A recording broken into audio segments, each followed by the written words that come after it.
sakim na aso. Nagsimula ang lahat nang magnakaw ang aso ng isang malaking buto. Kitang-kita sa kanyang mukha ang pagmamadali para hindi siya mahuli ng iba pang aso. Sa kanyang pagtakas, kailangan niyang tumawid sa isang simpleng tulay na gawa sa kahoy sa ibabaw ng malinaw na ilog.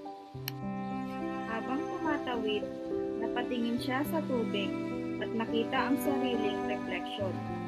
Akala niya ay may isa pang aso na may dala ring mas malaking buto. Dito na pumasok ang kanyang kasakiman. Dahil sa kagustuhang makuha ang mas malaking buto na nakikita niya sa tubig, tinahulan niya ang kanyang anino. Sa sandaling bumuka ang kanyang bibig, nahulog ang tunay niyang buto sa ilog. At sa huli, naiwang nakatitig ang aso sa tubig habang lumulubog ang kanyang pagkain. Dahil sa paghahangad ng sobra, nawala rin ang kung anong meron na siya.